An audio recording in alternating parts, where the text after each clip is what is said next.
Welcome बच्चों, इस session में हम सभी देखेंगे कि व्हीटस्टोन ब्रिज क्या है और इसका ये एप्लीकेशन क्या है। ठीक है, तो ये Wheatstone bridge is an arrangement of 4 registers.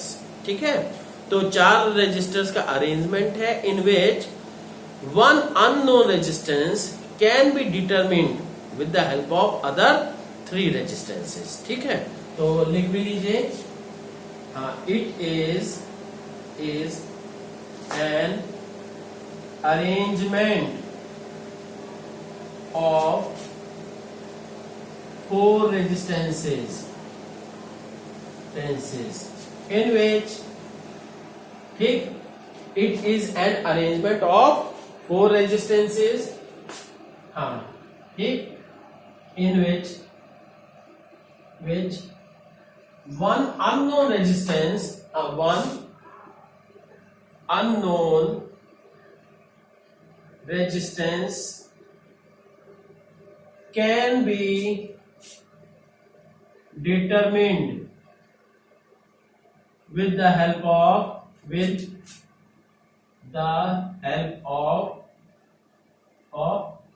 other 3 resistances.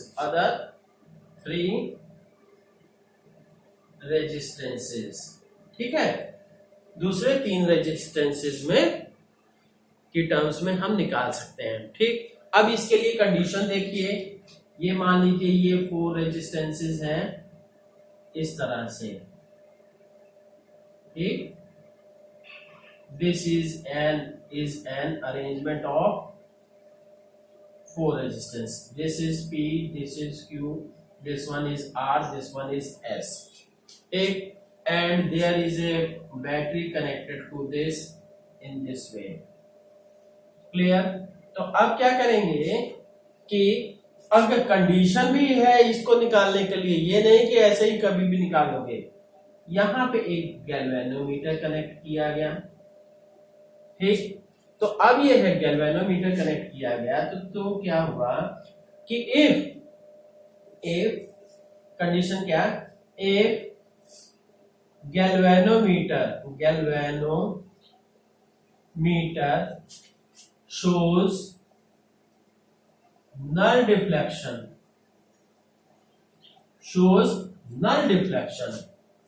ठीक है, इस अरेंजमेंट में अगर गैल्वेनोमीटर का जो पॉइंटर है वो 0 पे आ जाए, मतलब लेफ्ट या राइट ना शो करे। इसका मतलब ये नहीं मैं कह रहा हूं कि हाँ खराब हो, पर क्या है, अगर थोड़ा सा इधर उधर ये चेंज करोगे तो होना चाहिए, सर्किट पूरा कंप्लीट होना चाहिए, करेक्ट होना चाहिए, उसके बाद नल डिफ्लेक्शन आए। तब की केस में then P by Q will be equals to R by S। तो R अननोन रेजिस्टेंस, तो कह दीजिए जैसे R अननोन रेजिस्टेंस है या S अननोन रेजिस्टेंस है, तो आप क्या है R को अननोन रेजिस्टेंस के तौर पे कह सकते हो, तो P by Q into S। So by knowing the values of P, Q and S, you will be able to get the value of R। ठीक है, तो अब इसका डेरिवेशन देखते हैं। एक बच्चों इसमें क्या है, P by Q is called ratio arm, और फिर इसके क्या है साथ में ये R या S दोनों में से कोई भी अननोन रेजिस्टेंस हो सकता है और आप इसकी वैल्यू कैलकुलेट कर सकते हैं। ठीक है, तो अब देखते हैं इसका क्या डेरिवेशन। तो बच्चों देखते हैं इसके डेरिवेशन में, ये करंट, ये बैटरी है, बैटरी से करंट मान लेते हैं I फ्लो हो रहा है। इस ब्रांच में करंट क्या है, I1 जा रहा है, इस ब्रांच में I2 करंट जा रहा है। और यहां से क्या है, यहां इस पॉइंट को सभी, इससे पहले क्या है, सभी पॉइंट्स का नाम दे देते हैं। This is the point A, this one is the point B, this is the point C and this one is the point D। ठीक है, कि लूप का नाम लिखने में आसानी रहेगी, कि चौथला पढ़े हो ना, तो उसी के बेसिस पे। तो ये I1 यहां से यहां तक गया है। ठीक है, तो यहां पे जाके क्या होगा, ये करंट क्या 2 पार्ट में डिवाइड होगा। यहाँ पे इधर से IG मतलब stands for current through the galvanometer, and this will be the I1 minus IG। Clear? तो यहाँ I1 माइनस IG। अब यहां से इधर आ गया तो इस जंक्शन पे करंट क्या है, I2 कर मिल रहा है और IG कर मिल रहा है, तो क्या हो जाएगा I2 plus IG। Is that clear? तो इस तरह से हमने क्या किया कि इसको पूरा कंप्लीट कर दिया। तो अब देखते हैं सबसे पहले क्या है, किरचॉफ्स लॉ लगाते हैं यूजिंग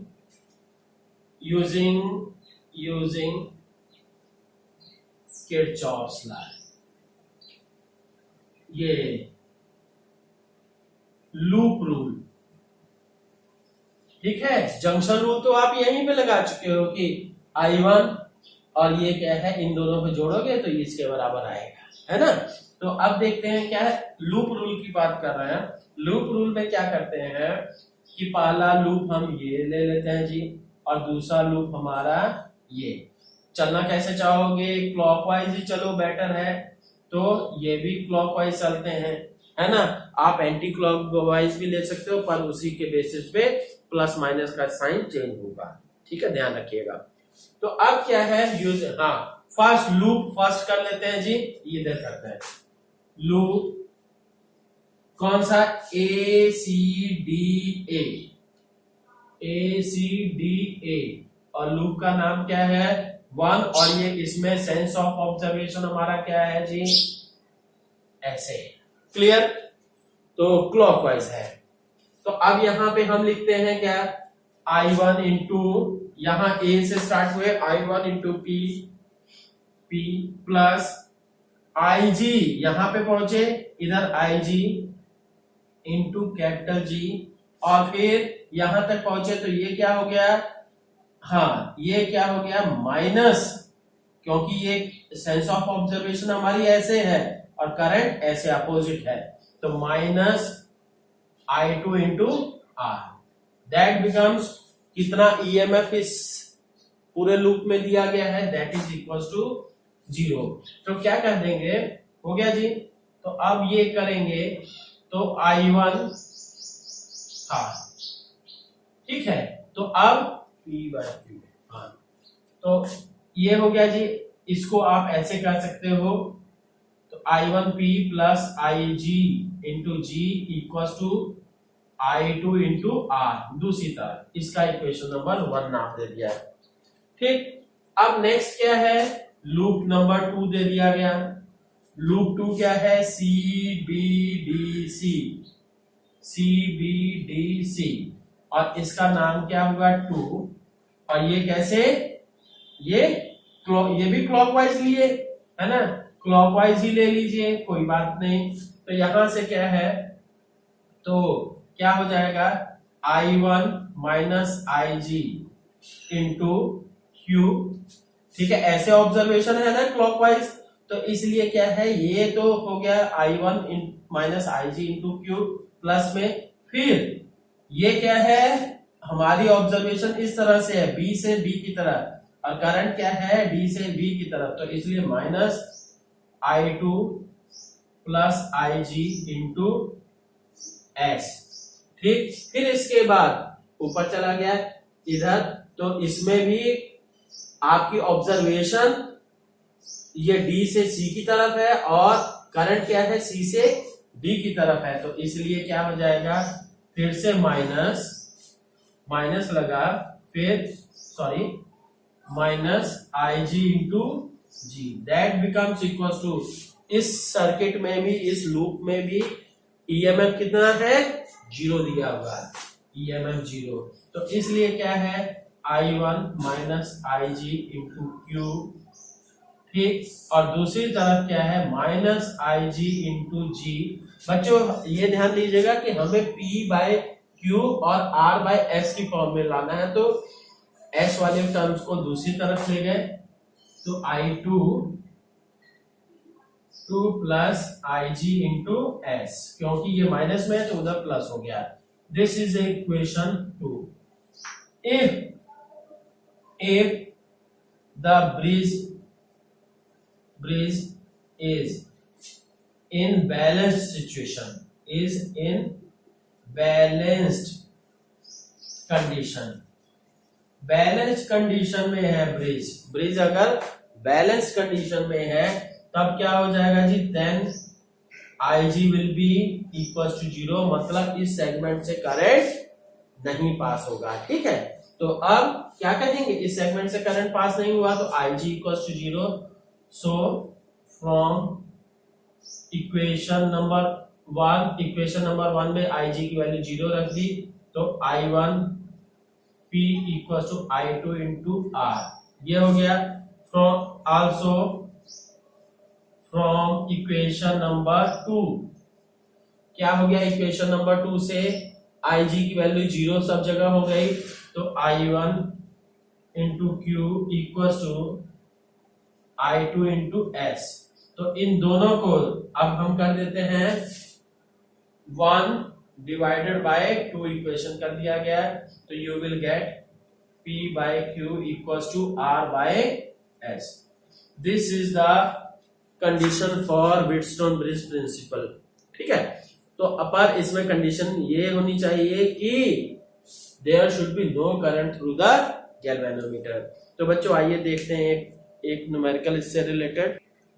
तो बच्चों अब ये देखते हैं, ये सर्किट अरेंजमेंट है कि, और इस सर्किट अरेंजमेंट में क्या करना है, calculate the current drawn from battery in the circuit. Circuit में कितना करंट ड्रा किया गया है, तो ये करंट ड्रॉन हम मान लेते हैं I।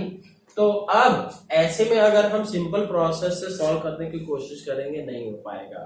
ठीक है, यहाँ तो किरचॉफ लॉ भी अप्लाई करिएगा तो भी काफी लेंथी हो जाएगा। सिंपल सिचुएशन क्या कि अगर ऐसी मतलब 4 या 5 रेजिस्टेंसेस की स्थिति दे रखी है, तो अब क्या है, आपको आइडेंटिफाई करना है कि व्हीटस्टोन ब्रिज की कंडीशन फॉलो हो रही है कि नहीं हो रही है। अगर हो रही है तो आप अप्लाई कर दोगे, अगर नहीं हो रही है तो क्या है, किरचॉफ लॉ अप्लाई करके आप निकालोगे। ठीक है, अभी यहां हम देखते हैं क्या कि ये हो गया जी। अब हम देखते हैं, इसका नाम A दे देते हैं, this one is the A, this one is the B, this one is the C, this one is the D। तो अब इसका सर्किट आप अरेंजमेंट अगर ऐसा बनाना चाहोगे तो क्या हो जाएगा, ये अगर व्हीटस्टोन ब्रिज में आप बनाइएगा तो पहले तो ये आप क्या है, सिंपल सर्किट अरेंजमेंट बना लीजिए। थोड़ा गंदा बन रहा है, कोई बात नहीं, है ना। तो ये ठीक, अब ये अरेंजमेंट बना। अब यहाँ पे हम पॉइंट A नाम दे रहे हैं, इसका पॉइंट A नाम दे रहे हैं, और इसका पॉइंट B नाम दे रहे हैं। ठीक, अब A और इस एक तरफ C और एक तरफ D, A से कनेक्टेड है, एक से C है और एक तरफ D है, इसको हम C का नाम दे देते हैं मान लीजिए, और इसका D, क्योंकि ये क्या है, A से C भी के बीच में भी एक रेजिस्टेंस है और D के बीच में भी एक रेजिस्टेंस है। अब हम आइडेंटिफाई करेंगे A से C के बीच में कितना रेजिस्टेंस है। A से C के बीच में 1 ओम रेजिस्टेंस है। ठीक, और A से D के बीच में कितना रेजिस्टेंस है, ये 2 ओम रेजिस्टेंस है, और C और D के बीच में कितना रेजिस्टेंस है, 5 ओम। ठीक, और फिर B से D के बीच में, B से D ये सेगमेंट हुआ तो 4 ओम, तो C से B के बीच में 2 ओम। ठीक है बच्चों, पर एक चीज ध्यान रखिएगा, पूरी तरह से अप्लाई करके देखिएगा, ये नहीं कि देखे और कर दिए। कई बार होता है ऐसा है कि व्हीटस्टोन ब्रिज अप्लाई नहीं भी होता, किया जाता है। ठीक है, तो ऐसी सिचुएशन में आपको किरचॉफ लॉ अप्लाई करना है। ठीक, अब देखते हैं ये सिंस इसका नाम P कर दिया, इसका नाम Q कर दिया, इसका नाम R कर दिया, इसका नाम S कर दिया, since P by Q equals to R by S। ठीक, तो क्या ये अप्लाई हो रहा है, 1/2 इक्वल्स टू 2/4, ये हो रहा है, यस। ठीक है, so it follows the condition of Wheatstone bridge।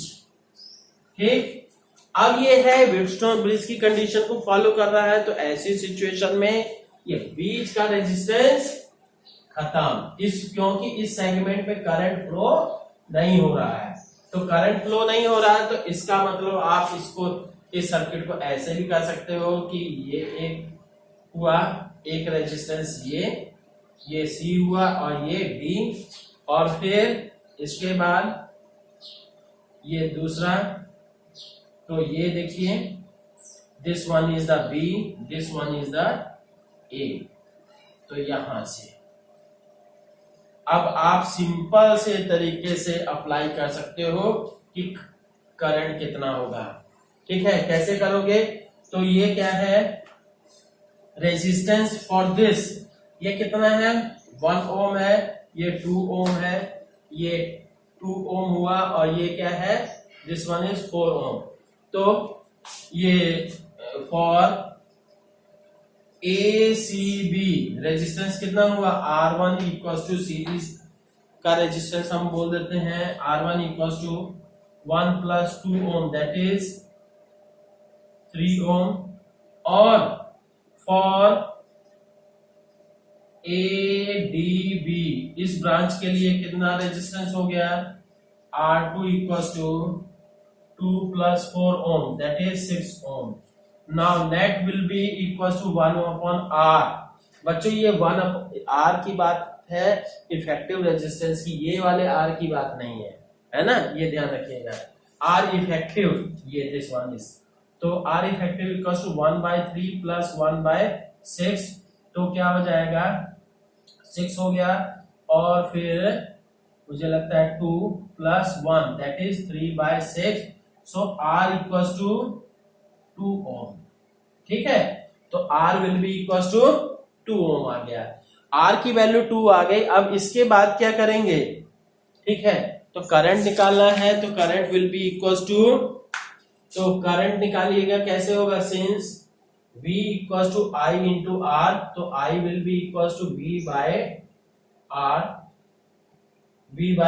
तो V की वैल्यू क्या है 4 वोल्ट और R की वैल्यू 2 ओम, तो करंट विल बी 2 एम्पियर। ठीक है बच्चों, इस तरह से आप क्या है 2-4 क्वेश्चन, 2-4 नहीं 2 ही क्वेश्चन सॉल्व करके देखिएगा, you will be able to solve the situations of या क्वेश्चंस ऑफ ये व्हीटस्टोन ब्रिज प्रिंसिपल। ठीक है, ओके, थैंक यू।